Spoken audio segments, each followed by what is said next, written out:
Hi everyone, my name is Kat and I'm the in-house LinkedIn trainer. Today we're going to be going through some ways that you can market your business and yourself on LinkedIn, how to optimize your profile and your company page, and some features that you should be utilizing. So this webinar is going to focus mainly on organic ways of marketing, but if you're interested in learning more on LinkedIn analytics, paid ads, and premium features, we will be doing a more in-depth webinar on that as well later on. So with that being said, I'm going to get started with some information on the importance of using LinkedIn. LinkedIn is the largest professional marketing site with 500 million users, at least the last I checked, and 40% of LinkedIn users use the platform daily. The site is growing in usership, and they've been adding many new features and improvement over the last couple years, and that has brought engagement up significantly and added some things that you can really benefit from for your company and for marketing yourself and your brand on LinkedIn. So I'm going to start off the webinar by talking about how you can optimize your LinkedIn company page.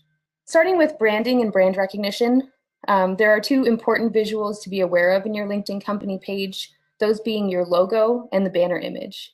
You'll want to make sure that the branding across all of your social media channels is consistent as far as using the proper logo, messaging, and colors, and make sure that your logo is included in your profile image and that your branding colors and messaging is displayed within the banner image. You can also use your URL, or rather include your URL and central phone number in your banner image and include a call to action, a tagline, or a hashtag as well. In addition to your primary banner image, you can create a banner image to showcase an upcoming event or a product launch, or share your company culture with photos of your team and stuff that's happening around your office. And these can be switched up incrementally when you have these events coming up and when you want to showcase something new.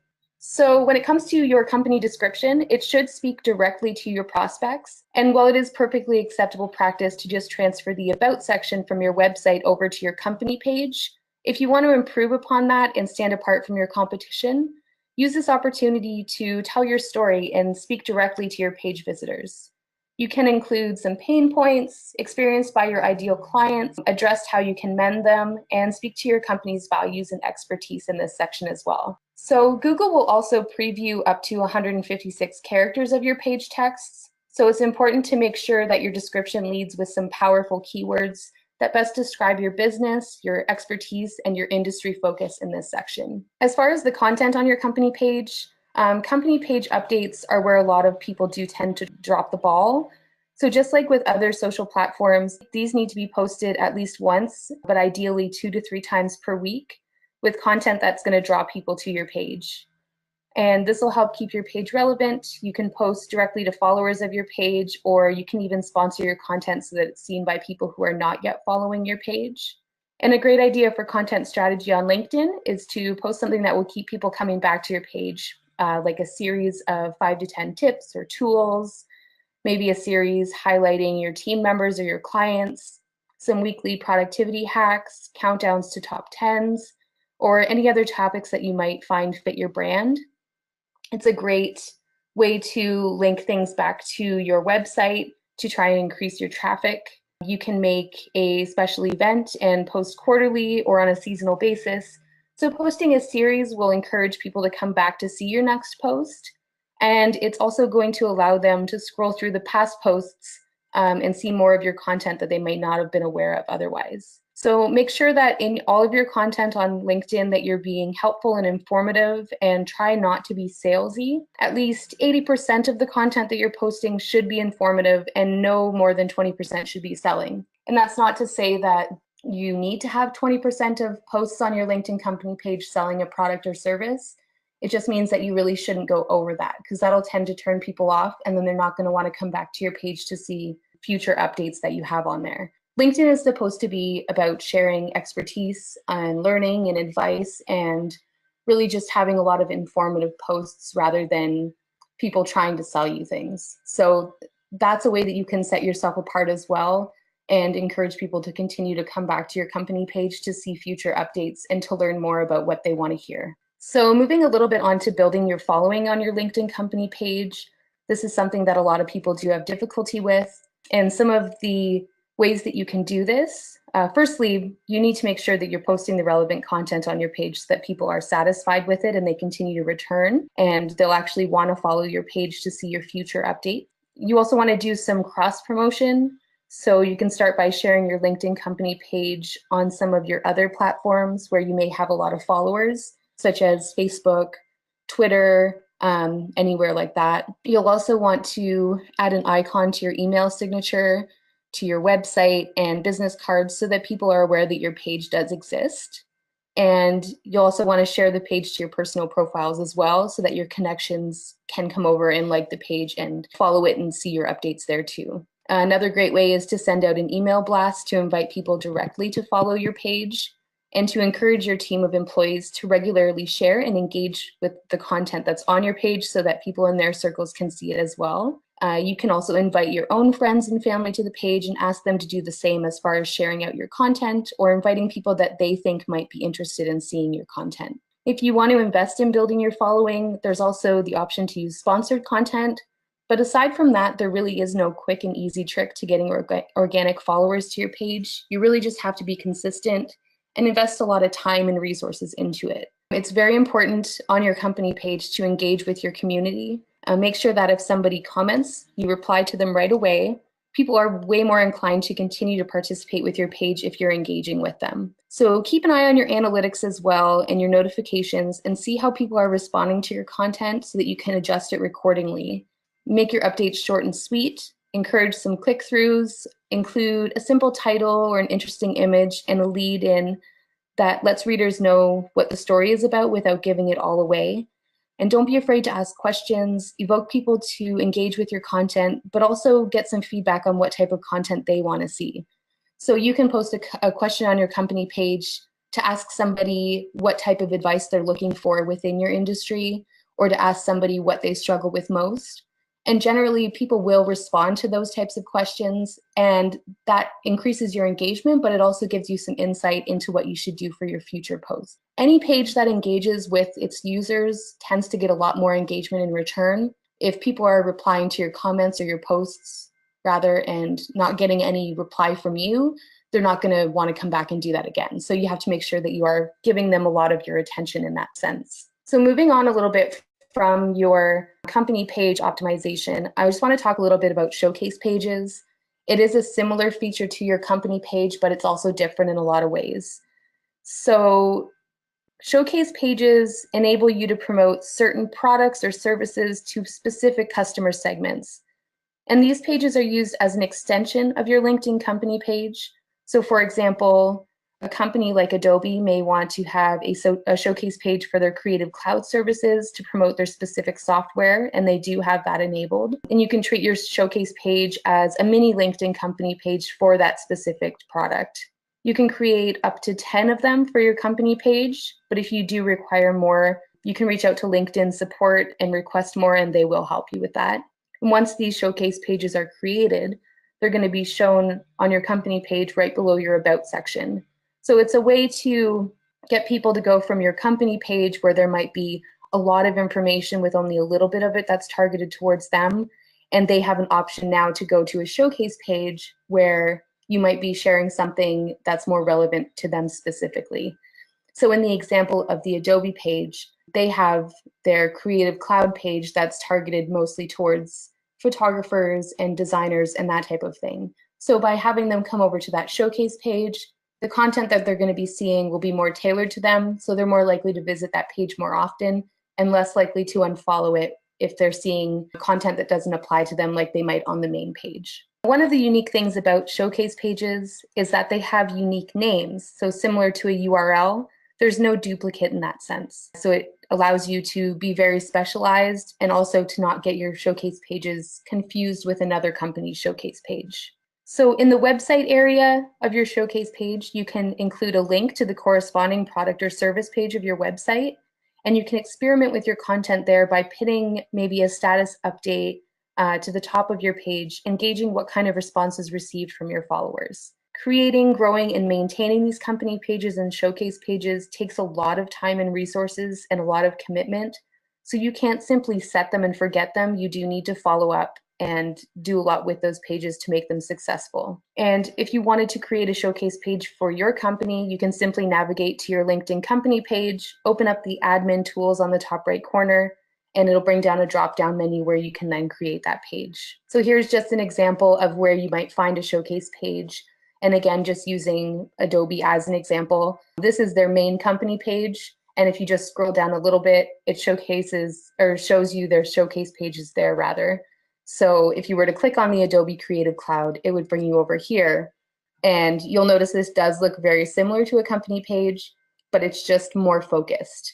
Now moving on to optimizing your personal LinkedIn profile. One of the most important things you can do when you're optimizing your LinkedIn profile, and one of the first things you should do before you do anything else, and one of the things that people often overlook, is to make sure that what you're putting out there is visible to everybody. So be sure that your posts are public. And if they're not public, people are unable to share them onto their pages. They're not going to show up in any Google searches unless you are a connection of that person. So these options to change the privacy of your posts can be found and changed in the section Edit Public Profile and URL. And under there, you would just click Edit Visibility, and you can actually customize this section to be specific about who you want to see your updates. But if you're using your profile for any marketing purposes, I would recommend just having it public. Next, you're going to want to develop a headline that goes beyond just your job title on your profile. Your LinkedIn profile headline defaults automatically to your current title and company, but you can edit that in your profile edit section. So try to make it compelling and unique. This will be the first thing that people see about you and in your specialty, industry focuses, and what you want to be known for. You can also add some past projects to your profile, accomplishments, awards, some volunteer experience, any courses that you may have completed, and anything that can really enrich your profile and show that you're experienced and that you have a well-rounded list of skills. You're going to want to use a professional headshot on LinkedIn if at all possible. A lot of statistics show that profiles with photos, and more specifically professional headshots, get a drastically increased number of views. And if you don't have a photo on your profile, people are way less likely to want to connect with you. If you have a selfie posted on your profile, it just kind of tarnishes your image of being a professional. So if you can hire somebody to take a professional headshot, that's a really great investment to make in general for your business, but especially on your LinkedIn profile so that people perceive you as being a professional. So you're also going to want to make sure that your profile is properly linked to your company page. And that way, when people navigate to your company page and click on the list of employees that's shown there, your name is going to show up on that list. This is a great way for people to find you from your company page, and also a great way for them to find your company page from your personal profile. Additionally, if someone is searching for you specifically on LinkedIn, which a lot of people do use the platform to find prospects, they might type in your name as well as your company name to try and narrow the search down a little bit and make sure that they're getting the right person. So having that set up properly will assist them in finding you and connecting with you and building that relationship. So another thing that you're going to want to update is your summary on your profile. And this is where you have really the most freedom to make a great impression on your followers, a great first impression. You'll want to begin your LinkedIn summary with a simple statement about what you do. Utilize some keywords that you want to be associated with, and add a short synopsis of your experience. Emphasize how your experience and accomplishments in your field are valuable to your prospective clients. And you'll also want to include some sort of a call to action at the end of your summary. So if you manage to capture their interests, you can then guide them towards what to do next. And this can be a link to a 15-minute phone call booking on your website, a link to your website main page, your contact page, a page that you want to highlight, or even just an invitation to connect outside of the platform. Make sure that your experience and your information sections on your profile are current so that your followers are up to date on what you're doing and what you have as your most recent information up there for them to see. If you've changed jobs recently, make sure that you archive an old job so that when someone's searching for somebody to connect with from a specific company, they'll know whether or not you are still working there and what your duties are. If you get a promotion, make sure to update that immediately. This will notify your followers, but it'll also make sure, again, that that information is up to date when people do go to search for you. If you find that your profile is looking a little bit bare, you can also try to add some new sections to highlight publications, certifications, patents, honors, awards, any important test scores that you might have had, languages that you speak, and really whatever else you think might appeal to your followers. and the position you as an expert in your field, and really just highlight some of that information that people might not otherwise know about you that's going to set you apart from your competitors. So similarly to a resume, you're going to want to put stuff on there that is really going to draw their attention in and stuff that they're going to remember you by. So moving on to endorsements and recommendations, there's generally a lot of confusion on the differences between these two features on LinkedIn, but they are very vastly different. In endorsements, basically you can include some skills on your LinkedIn profile, and this is a great way to showcase your abilities to other members. Skills can include anything from softwares that you've mastered, although don't make it basic softwares like Word programs and email and that kind of thing. It's kind of implied that you would already have knowledge of that. So anything specialized you can list as a skill. You can also list practices in the workplace that you possess, really anything that can testify to your abilities, anything that you're an expert of that you want people to be aware of. And getting other people to endorse your skills will really allow you to provide some social proof on how you manage them, and it gives your claims some weight. So if you are well versed in a certain software, getting people that you work with or people that you've had as clients to endorse that will just prove to your readers and your followers and potential followers that you're not just making an empty claim, that people are actually backing that up and saying, yes, this person is an expert in this software, or yes, they do possess this skill. It's up to your connections to give you your endorsements, but you can solicit them by asking through a direct message or by endorsing some of the skills that your connections have on their profiles as well. And that'll encourage them to return the favor and to come over to your profile and in turn endorse some of your skills too. I would definitely suggest asking your colleagues and your team members to endorse you for some of your skills. People are way more inclined to take the time to do something if you approach them about it. And your skills can be managed from the edit profile section. So that's where you can add them and you can remove them if they're no longer relevant and that type of thing. So moving on from endorsements, recommendations are, as I said, vastly different, but they fall into the same category as just basically giving some social proof that you are somebody that we would want to hire or that we would want to connect with or who's an expert in your field. So recommendations are different than endorsements, but they can be coupled with them to further show proof of your expertise. And you can request a recommendation formally from a colleague or a client on LinkedIn by navigating to their profile, selecting the More icon next to their name, and then selecting Request a Recommendation. And you can add a note in there as well. And once your recommendation has come back from them, you can even request revisions. And you also, of course, always get the option to approve these recommendations before they're listed to your LinkedIn profile. So recently, LinkedIn has made some improvements on their mobile app. And having the ability really to access your LinkedIn profile remotely is a huge benefit. The faster you're responding to messages, the less opportunities you're going to miss from connections and potential prospects and potential connections.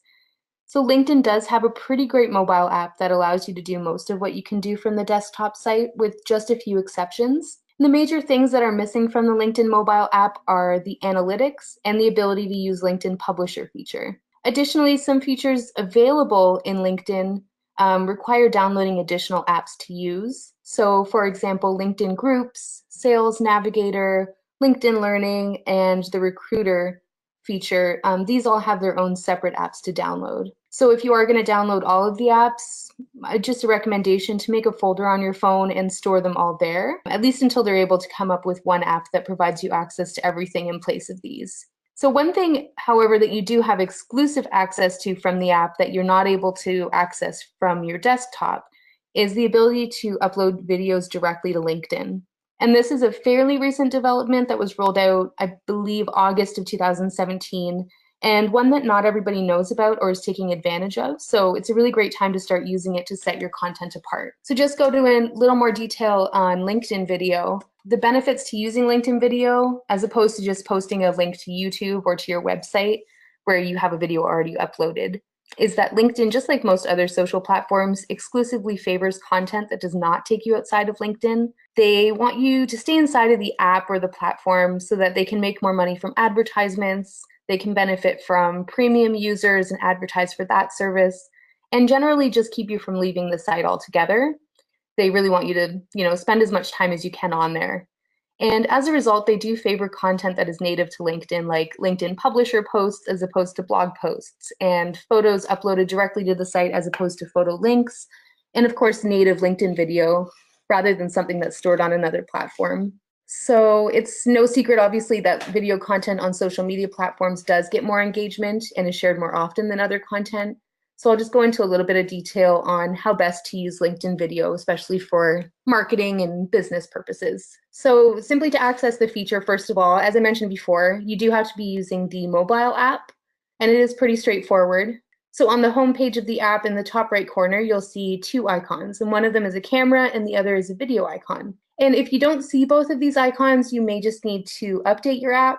If you haven't updated it recently, you probably won't have this feature available, so just make sure that it is always up to date. And if you click on either of these icons, and be sure that you've given the app access to your camera as well, a page will open up with the options to either take a new photo, take a video, or upload something that's already been recorded that would come from your camera roll or one of your albums. So when posting your videos, make sure that you're adding links to the description, tag people if you mention them, and use hashtags if it is relevant. So if you're attending an event and they have a specific hashtag that they use, do include that in your video, and that way other people at that event can find that video, and then of course if they've met you there, they'll want to connect with you as well. You can also include some talking points in the description to encourage people to watch, so just to let them know what the video is about. And again, without giving away too much, just sort of give them a little brief overview of it. Videos, of course, as well. 3 minutes is ideal for a video, just so that you're not losing attention from somebody,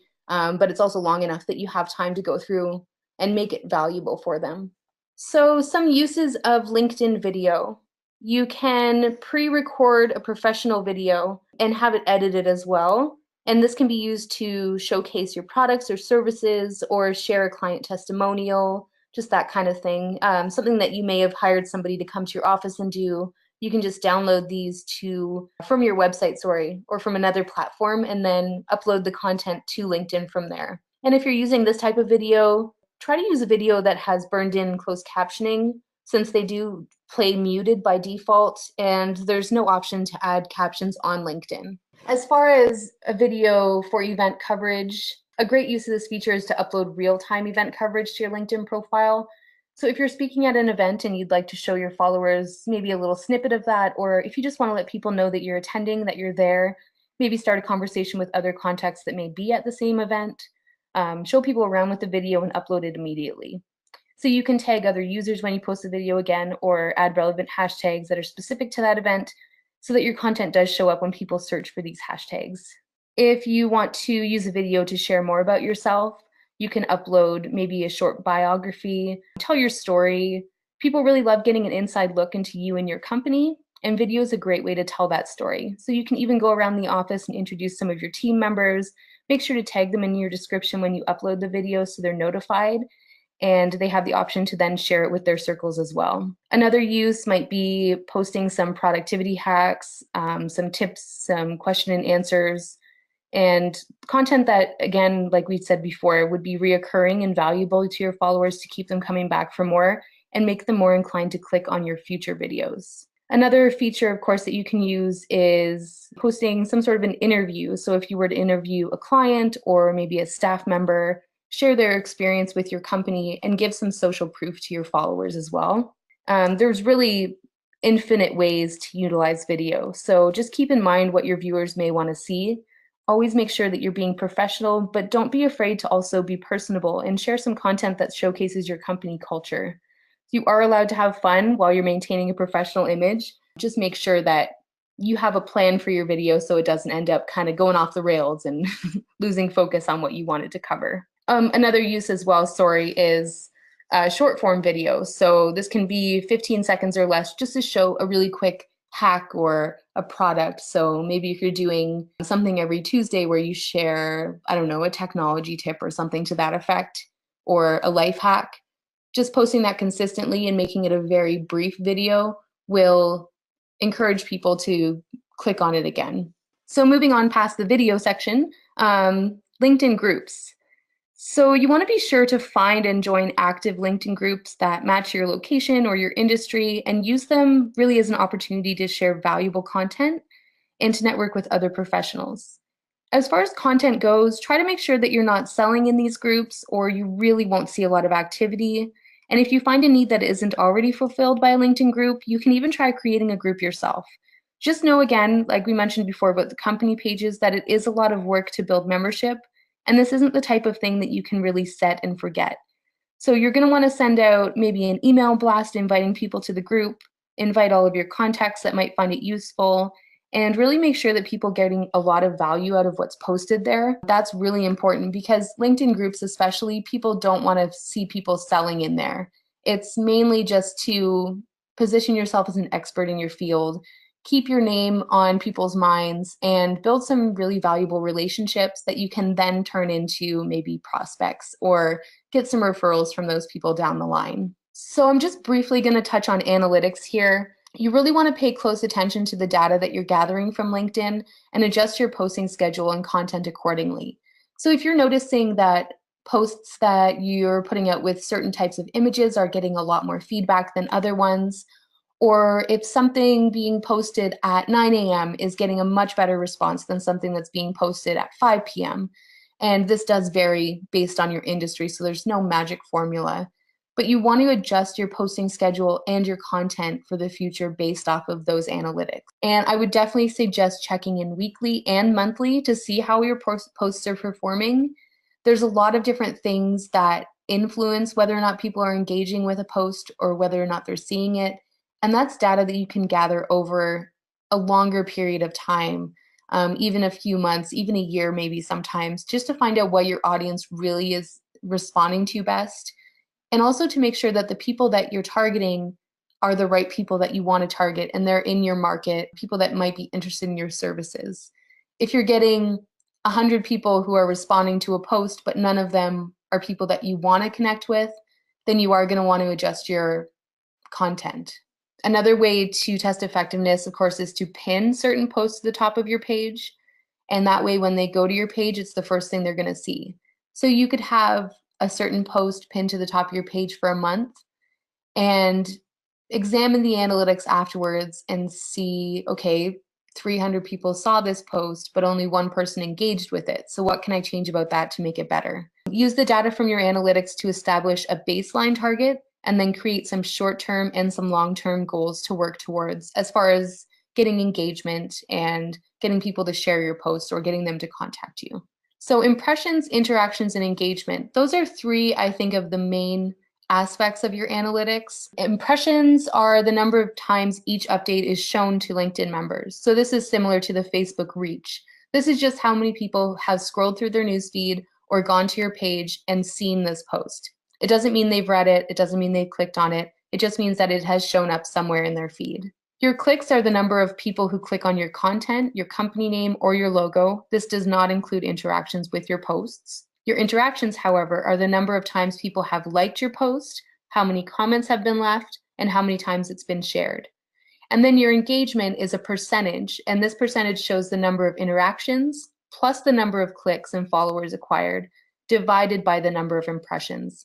So this is basically a number that shows you the percentage of people who have engaged with your content in some way based on how many people it's been shown to. So some of the benefits of using LinkedIn analytics for your company. The key to engaging your LinkedIn audience is knowing as much as you can about them.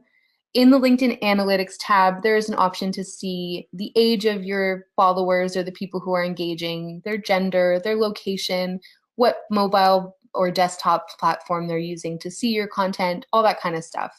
And having that information will really help you not only to adjust the time you're posting, where you're posting to, all that type of thing, but also the content itself. So you can replicate your success by viewing analytics from specific posts to see how they stand up against other methods and adjust future posts, like I mentioned before. So check for some similarities in the content, the topics, and what call to action was used. And again, the example, if a certain type of image is really being viewed a lot and you're getting a lot of response from that, you're going to want to use that, an image that's similar to that in nature for future posts.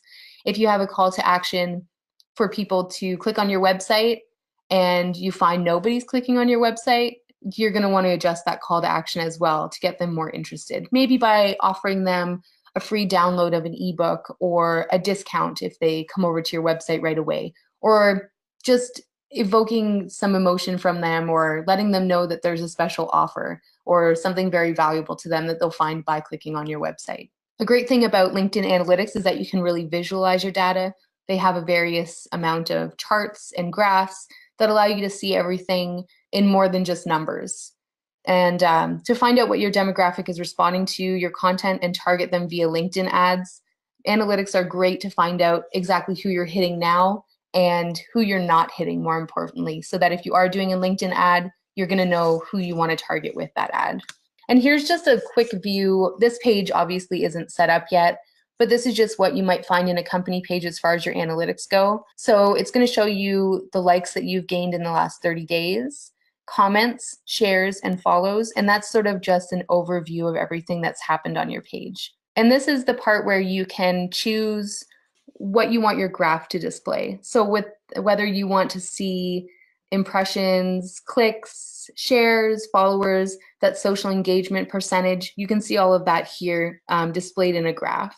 And obviously this is empty again, but this is going to show your most recent posts and how people have responded to them. And this section is very, very useful as far as targeting your future content. So under update name, it'll just show maybe the title of the post that you shared. It'll show the date that it was shared, how many followers you acquired while that post was up, impressions, clicks, engagement, all of those things that we talked about before rather. It's all going to show that stuff sort of in a more easy to navigate area. And you can sort those by which post performed the best or which one maybe needed some help and that type of thing as well. So thank you very much for tuning in to this webinar. If you, again, are looking to learn more about specifics to do with LinkedIn ads, any of the premium features and that type of content, we are going to be doing another webinar that goes more in depth to those features.